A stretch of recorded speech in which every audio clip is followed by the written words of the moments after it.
Hey guys! It's been a while since I've been here on YouTube. I have been pretty active on my other socials. I've been in a weird YouTube rut, but I'm back. I've been feeling super motivated and super excited to create content for you guys. I kind of want to do a few more of these like sit down chit chatty videos, and I feel like in the past you guys have really liked them. More of like advice videos, health, fitness, everything. And this is kind of perfect timing because I just finished 75 Hard a couple weeks ago. I wanted to kind of sit down and give you guys like my overall cumulative summary of my experience, my results, what I would change, the ups, the downs, the trials, the tribulations, every other cliche I could possibly say. If you guys are unfamiliar with what the 75 Hard challenge is, I will link it down below, but it's basically a challenge that is a set of rules and guidelines that you're supposed to follow. The key ones, the key takeaways are 2 workouts a day for 45 minutes. One of them has to be outdoors. Drink a gallon of water, read 10 pages of a book, no alcohol, and sticking to a diet of your choice. They don't tell you what diet, it can be anything. So I'm gonna kind of tell you guys what I did and how I went about this. On TikTok, it's so funny, people have such a strong opinion about 75 Hard. There's like the 75 Hard warriors out there that come for you being like, you didn't do this right, blah, blah, blah, blah. You're supposed to pick a strict diet and this and that. And the reason why I did this wasn't to like be some psychotic strict person. That's just not me anymore, and I don't find that helpful at all. The reason why I mainly did it was kind of for like a reset and kind of for just a mini challenge for myself. Reignite that motivation inside of me for health and fitness and that excitement for wellness that I used to have before. And it totally worked. And I feel like all of the healthy habits that I've learned throughout this challenge, I'm fully able to take away after the challenge and incorporate them into my daily life with a little bit more of a moderate spin, but still like there's nothing that drastic that I did that besides the alcohol thing. And it sounds like, I hate talking about it because it sounds like I'm a binge drinker, but there are just, I think in your adult life, you don't realize how many occasions and instances involve alcohol. And I love a good cocktail. I'm a fun girl, you guys. Like, there's nothing I can say. Like, I love to go out with friends. I love to dance. I love to have a yummy, nice craft cocktail. I love a glass of wine. Like, I can't lie. I think for a while I felt very easily persuaded in those kind of situations, and a lot of times the next day it's not just, you know, the alcohol and the sugar and the toxins that you're putting in your body, it's also the next day I would wake up and like, I'm 28, you guys, like I'm not 18, so I, after 2 glasses of wine, would not be feeling very well, and then I wouldn't be either going to the gym, or if I did go, it would be like such a half-ass workout, and I just didn't want that. I really wanted for 75 days to really put my all, establish a new workout routine, really fall in love with the things that I used to love, like reading, Pilates, working out, all of that. I also added a journaling component. That's not part of the typical challenge, but I added journaling every single morning and night.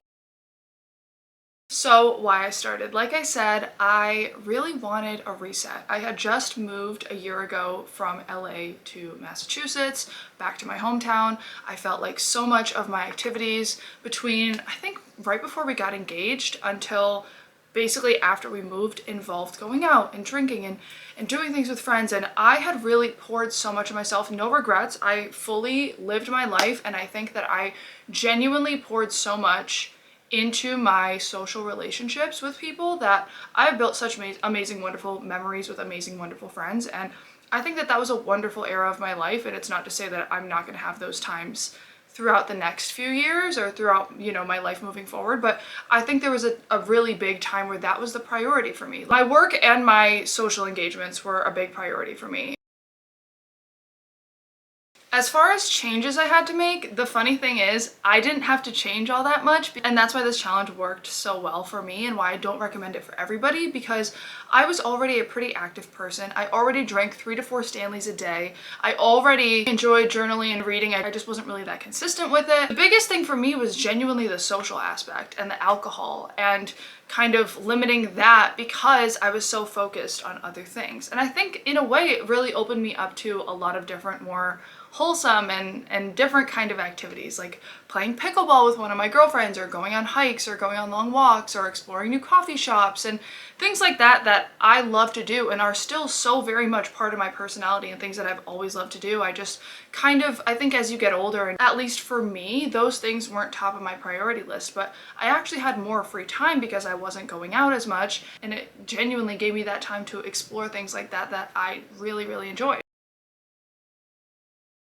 Here are some tips on how I was able to successfully complete it. Even while traveling, even while I had different social and whatever work engagements, I still was able to do the challenge. Honestly, I think the biggest thing for me was trying to get stuff done out of the way first thing in the morning. Like if you wake up, you're the most motivated, at least I am. First thing in the morning, I got my reading and journaling done out of the way, and I filled up my water with my electrolytes in it, and I made sure I got one of those Stanleys in while I was, doing my morning routine. Then I would always start my morning out with some sort of movement. I would do a walk with my dog and then head to the gym. Basically knock out my morning and my outdoor and indoor workout right away. I also did this at a really great time where I started at the beginning of August and I finished right at the end of October. So in New England, that's the best time weather-wise.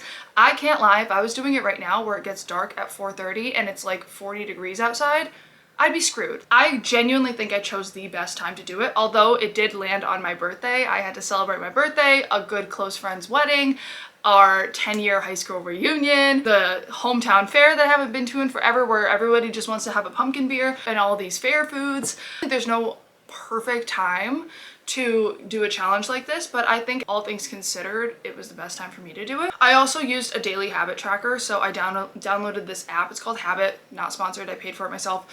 And you can customize different colors, different emojis for every single habit you want to check off daily, and it'll send you reminders like, hey, you need to drink your water, or like, hey, did you do your steps, blah, blah, blah.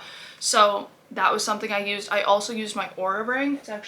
It's charging behind me right now, but I used this little guy to track my steps. And like, let's say I was at the airport and I had a layover and I was flying to LA for work, I would just do one of my workouts walking around the airport. And yeah, it's not ideal, but it is what it is. Or like I would walk to work and walk back from work if I was staying at a hotel somewhere in New York or in LA, I would just walk to work. Or if like, for example, I was on my menstrual cycle and I wasn't really feeling that well and I didn't want to do 2 workouts, like that would be a time when you would listen to your body normally instead of forcing yourself to work out. So I think walking was something I really fell back in love with, and it was a huge tool for me. And I think for the ladies out there who maybe want to do a challenge like this, walking is your best friend. I think it's going to be a huge tool for you when you want to give your body some rest, but you also still want to follow the rules of the challenge. I also think that not overexerting yourself right from the beginning or picking super strenuous workouts back to back to back. I know people want to jump in, balls to the wall, and like dive in head first, do all these crazy workouts, hit classes, this, that, and the third, but you don't want to get so overly sore or injure yourself, God forbid, that you can't continue on the challenge. Like that's what I've seen a lot of people do, is either experience crazy burnout, crazy muscle soreness, fatigue, all of that, and then have to quit because it's just not sustainable. And that's why I chose to do this in a more sustainable way. But guess who finished the challenge? You know what I'm saying? Because I was able to do it in a way that I'm gonna carry on these habits after these 75 days. Another tip that I think is so important is telling people. Like you need to tell everybody you know, because then if you screw up, people know. Like if you didn't tell anyone you were doing this challenge and you showed up, let's say for example like me at a wedding, and nobody knew, I could just, have a glass of wine or whatever, or skip my workout that day. But because I essentially made it my whole personality, which I'm sure people found very annoying, but at the same time, it was so helpful for me to stay motivated, stay accountable. And I think it was a really big conversation starter as well. But also,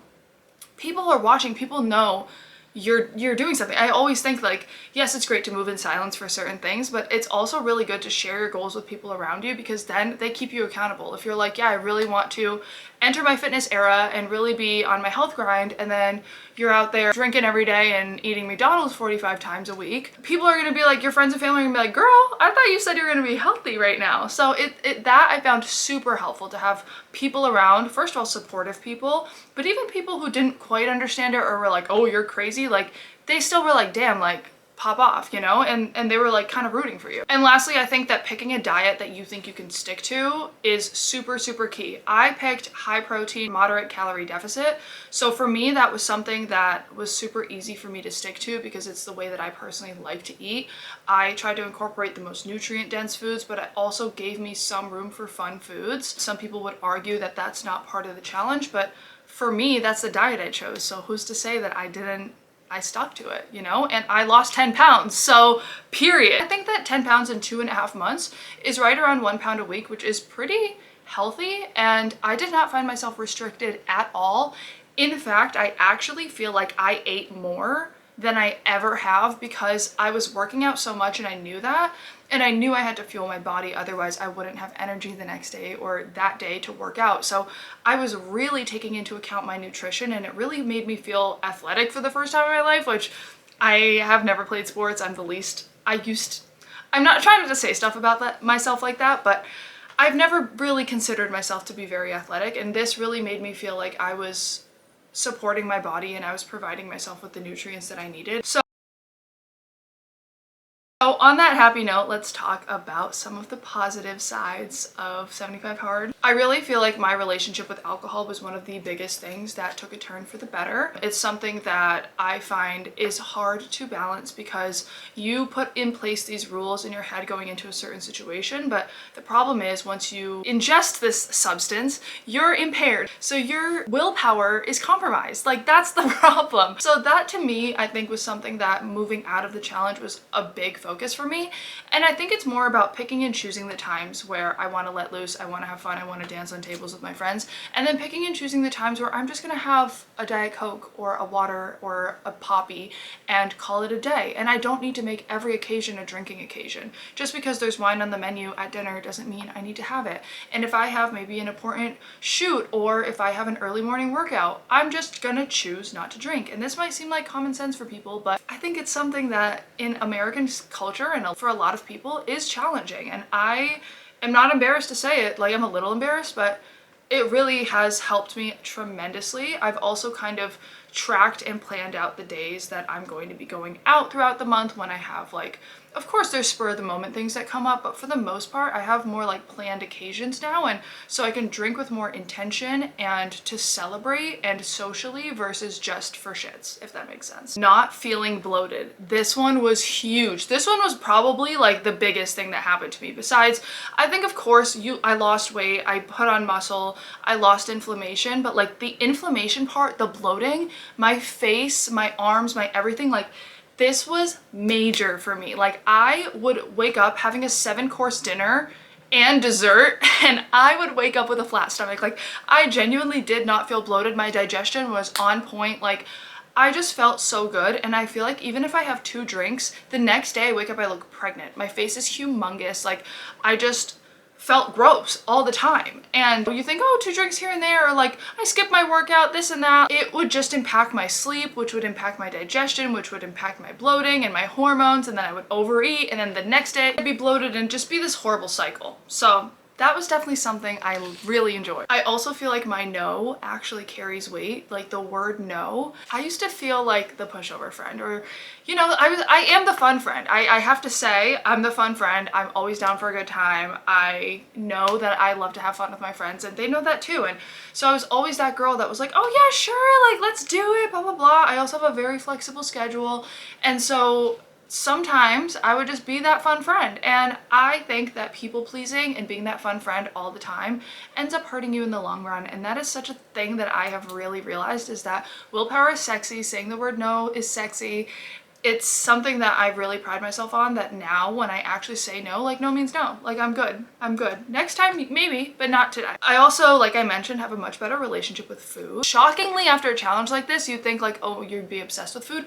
I'm not even remotely close. Like, I feel like I don't really think about it as much. And if anything, it's more of either something that is yummy and making me happy, or it's something that I'm using as nutrition or as fuel. Also feeling accomplished and motivated and just confident because you did something for yourself that's not physical. Like, yes, the physical goal is something that makes me feel more confident and makes me happy, but I'm also just so proud of the fact that I was able to stick to this and do this challenge where nobody else was keeping me accountable besides myself. Like, genuinely, if you quit or if you fail, nobody's gonna really care besides you. And that feels really good, to say that you accomplished something that really there's no reward besides, maybe you're a little fitter and you love reading now, and that's it.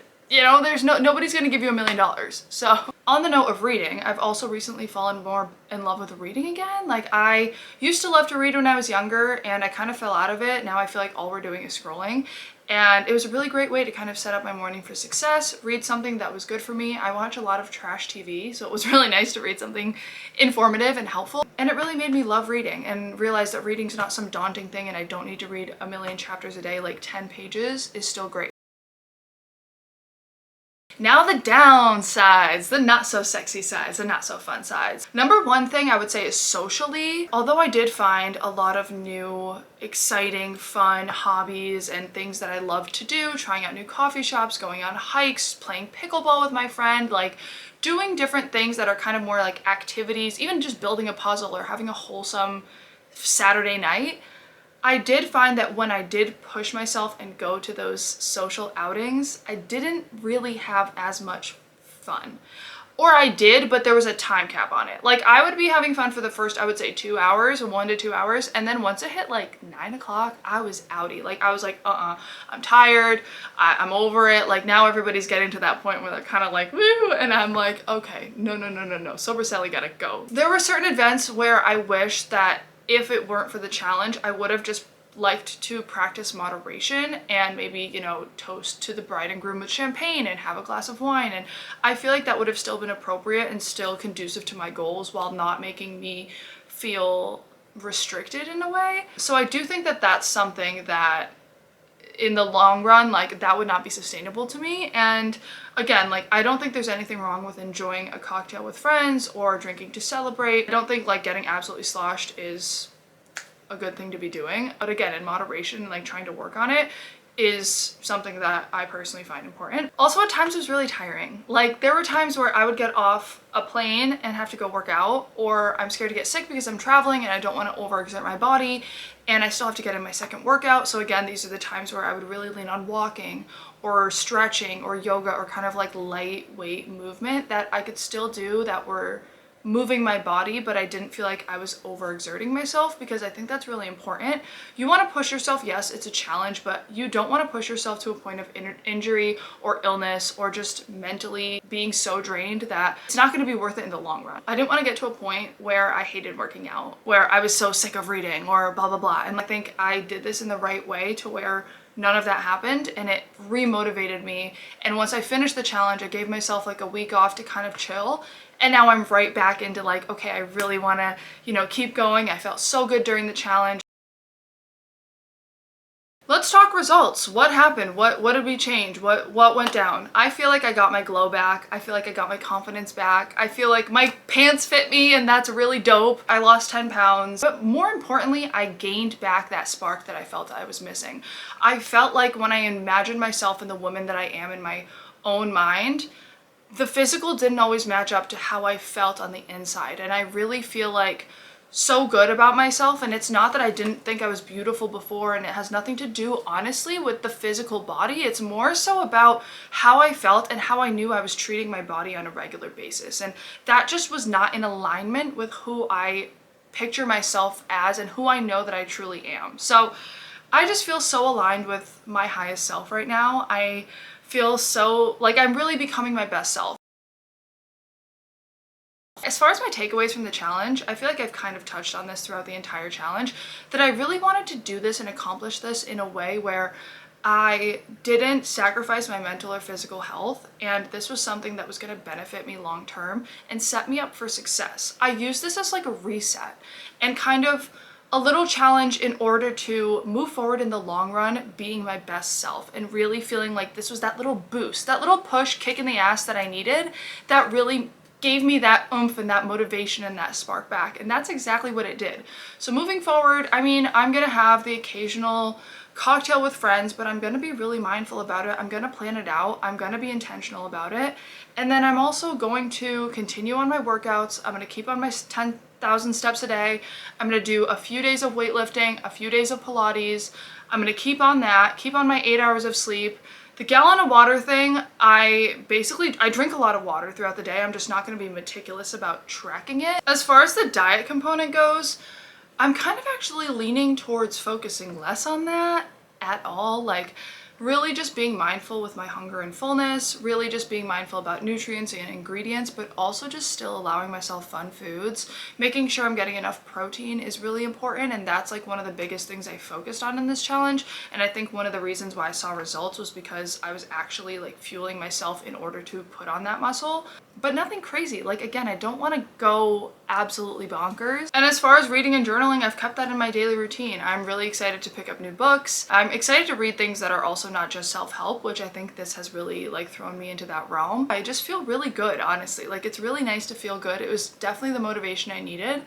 And I'm really happy, and I think it was the perfect push. Like, I did this a year out of my wedding, and it's exactly what I needed to kind of kickstart the next year of feeling like my absolute best self and going into this partnership and this marriage with somebody else where I feel like I can be the best version of me and the best partner to them and the best me that I could possibly be. So not that this is at all for him. Don't get it twisted. You know, I obviously want to be the best me so I can be the best me for the people around me, but I also want to be the best me so I can be the best me for me. Anyways, if I say me or be one more time, I'm going to freak out. That is all for today's video. I hope you guys enjoyed. I love you all so much, and I'll see you in the next one.